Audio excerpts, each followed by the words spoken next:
I'm going to welcome a man who has been travelling around the country setting an example of the truth. He's a great speaker and a great man. I welcome to everyone, Gareth Icke.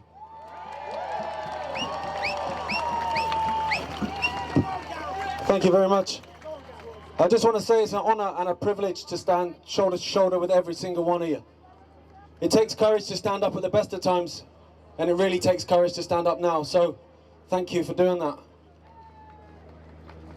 It takes courage here because we know exactly how we're going to be portrayed by the mainstream media as far-right lunatics and conspiracy theorists, nutcases, grandma killers, whatever they think of, fascists. Is there a flag out there somewhere or something? The mainstream media is never, ever, ever going to be on our side because they are owned and controlled by the very people we are fighting against. We're never going to get their acceptance, and we should stop seeking it because we're well beyond that now. We're in a psychological war and we are the front line. All those people that are home getting their entire narrative from the BBC are never going to come and fight for us, but that doesn't mean that we don't fight for them.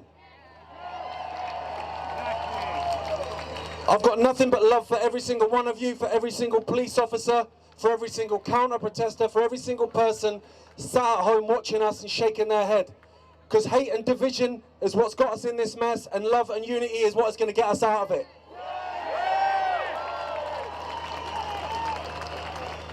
The psychological war is dangling the carrot in front of us. If you do this, you can get your life back. If you do X, Y, and Z, you can get your life back.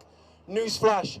Governments do not take away freedoms and impose draconian impositions just to reverse it.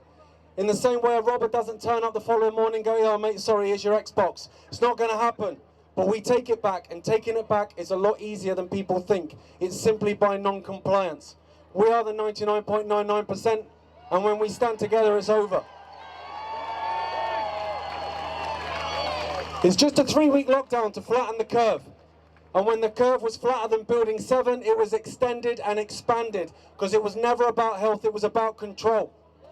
The once great NHS was destroyed and rebranded as the COVID Health Service, nothing more than a propaganda arm of government.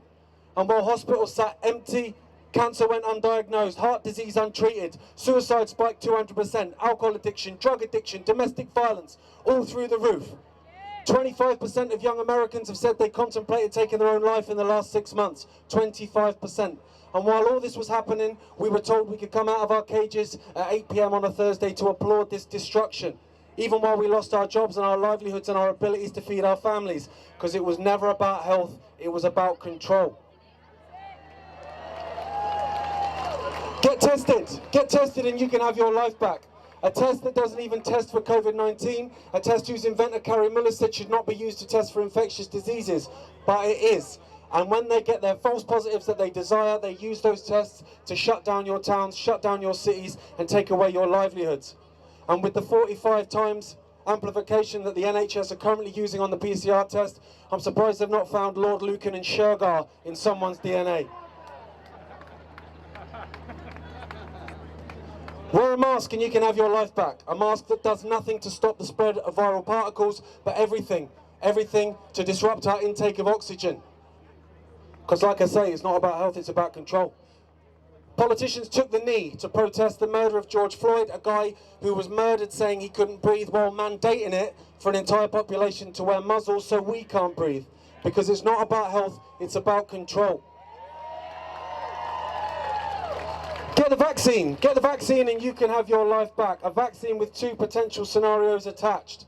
Either it's an experimental vaccine that's been knocked up in 20 minutes by some lad in the car park behind bargain booze, that's had no long-term testing, when even those vaccines that cause great damage and lead to billions in vaccine damage payouts take years and years and years and years to develop. Sorry mate, I had my thumb on the mic. That's a symptom. Average amount of time it takes to develop a vaccine, 15, 20 years. Coronavirus vaccines in history, none. But this one will be mandated. Either that or it's scenario 2. What is in this vaccine was ready all along. And COVID-19 is purely the Trojan horse to get it into every man, woman and child on the planet. Whichever one it is, the answer is exactly the same. Not a chance, mate.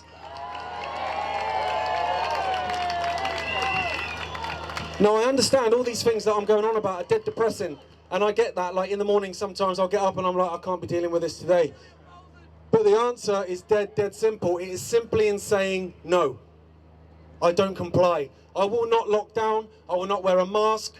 I will not get tested. I will not get vaccinated. I will not accept the Orwellian Newspeak new normal. I will see my friends. I will hug my family. I will shake your hand. I will put my arm around you if you need comfort, because I'm a human and I'm going to act like a human. There's nothing normal about kids being put in boxes in the playground away from their friends. There's nothing normal about over 60s in care homes having do not resuscitate orders put on them without theirs or their family's consent, having their treatment withdrawn so they can die alone and have COVID-19 put on their death certificate when there's no evidence for it. There's nothing social about being distant. There's nothing normal about kids dying alone in hospital beds because their mums and dads are not allowed to be there with them. There's nothing normal about that, and I will not accept it. We are the 99.99%. We decide our futures, not them. And when we stand together in non-compliance, this whole game is over. It's over in 20 minutes. Centuries from now, people will talk about this time in history. Not because we were stripped of our humanity, but because we stripped away the veneer of authority and we took our humanity back. We are free, sovereign human beings, and it's time to start acting like it. I'll just leave you with this from Her Majesty's government. Notice it's Her Majesty's government. It ain't yours and it ain't mine. We're locking you down. It's only 3 weeks. Sign up to Netflix, put up your feet. We'll pay your wages, just keep your eyes shut, keep your head down. No family meetups. Flick on the TV and bathe in the fear. Because if you turn that propaganda off, this pandemic disappears. Control the virus. Please stay alert, but not to the facts, because facts can cause hurt. It says here you've been sharing some uncomfortable facts on Facebook, sir. 8 p.m. Thursday, come to your door. Bid farewell to your freedoms with a round of applause. And while hospitals sit empty, it's tumbleweed round the clock. The only thing going viral here is going viral on TikTok. Do not resuscitate, do not resuscitate. These orders come from on high, because the best way to protect the elderly is by allowing them to die. He can't breathe, we all take the knee. Not you, cover your face, and here's a bag full of muzzles for the kiddies. What do you mean you're exempt? Do as you're told. You thought this was about health. Nah, mate, this is about control. So give us your arm, and give us your vein. Because there's no human rights when you belong to the state. We've sold your body and we've sold you lies. Sold to the highest bidder, Bill Gates and his wife. Is this some kind of resistance, London? Is this some kind of resistance, London? Yeah, that's right. The people have risen. We reject this control. We reject this division.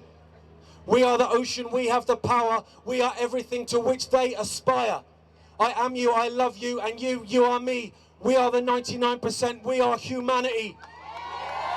And centuries from now they will speak of this time, not because we rolled over, but because we drew the line. The sleeping lion is stirring, it's starting to wake, and when that lion roars, checkmate. Love you. Let's hear it for Gareth Icke!